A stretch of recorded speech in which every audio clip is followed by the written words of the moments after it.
देखिए, बिहार में double engine की सरकार 20 वर्षों से कार्यरत है। 20 वर्षों में भाजपा और नीतीश सरकार ने अपराध रोकने की दिशा में गंभीरता नहीं दिखाई। अपराधियों का बोलबाला है, अपराध सर चल करके बोल रहा है। हद तो यह है कि दिन दहाड़े हत्याएं हो रही हैं, लूट हो रही है, बलात्कार की घटनाएं हो रही हैं और सरकार के स्तर से इनको रोकने की दिशा में कोई गंभीरता नहीं दिखाई जा रही है। ऐसा लगता है बिहार में सरकार नाम की कोई चीज नहीं है। बिहार में सरकार का एक बार समाप्त हो गया। बिहार में सत्ता संरक्षित अपराध और माफियाओं को बढ़ावा दिया जा रहा है। बिहार में संगठित लूट, संगठित भ्रष्टाचार को बढ़ावा दिया जा रहा है। बिहार में भ्रष्टाचार का बोलबाला है। हद तो यह है कि बिहार में विकास के मामले में किस तरह के कार्य हुए हैं, ये नीति आयोग की रिपोर्ट से समझाया जा सकता है।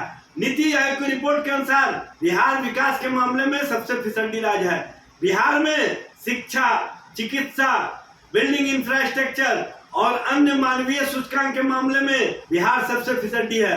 सबसे बड़ी विडंबना यह है कि बिहार में बढ़ते अपराध, बढ़ते लूट, भ्रष्टाचार और अपराध के मामले पर सरकार के स्तर से कोई कार्रवाई होती दिखती नहीं है। कहीं न कहीं शासन और प्रशासन का मनोबल को गिराने का प्रयास किया जा रहा है। बिहार में डबल इंजन सरकार अपराधियों के रहमो करम पर पूरी तरह से लोगों को छोड़ दिया है। अपराध का बोलबाला है। छोटी छोटी बच्चियों के साथ बलात्कार, व्यभिचार की घटनाएं हो रही हैं। हद तो यह है कि लूट, अपराध के मामले पर बिहार में किस तरह से सरकार के स्तर से कार्रवाई की जा रही है, ये दिखता ही नहीं है। ऐसा लगता है कि अपराध और अपराधियों के माध्यम से अपराध रोकने के लिए सरकार के स्तर से कहीं ना कहीं अपराधियों को संरक्षित किया जाता है, अपराधियों को बढ़ावा दिया जाता है। सरकार का एक बार समाप्त हो गया है। सरकार के स्तर से कोई कार्रवाई नहीं हो रही है।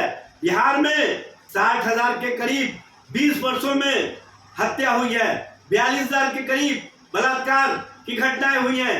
1 लाख से अधिक लूट, चोरी की घटनाएं हुई हैं। और सबसे बड़ी विडंबना यह है कि बिहार में 3 लाख के करीब छोटे छोटे अपराध हुए हैं और उनको रोकने की दिशा में सरकार के स्तर से कोई कार्रवाई नहीं की जा रही है। बिहार में भ्रष्टाचार को सदाचार का रूप दे दिया गया है, शिष्टाचार का रूप दे दिया गया है। बिहार में संगठित लूट, संगठित भ्रष्टाचार को बढ़ावा मिल रहा है। बिहार में पुल पुलिया गिर रहे हैं। सरकार का इकबाल समाप्त हो रहा है। सरकार दिख नहीं रही है। उसके बावजूद भी 20 वर्ष पुराने कैसेट बजाने से भारतीय जनता पार्टी या जनता दल यू के नेता, बिहार की जनता आपके क्रियाकलाप को जान चुकी है।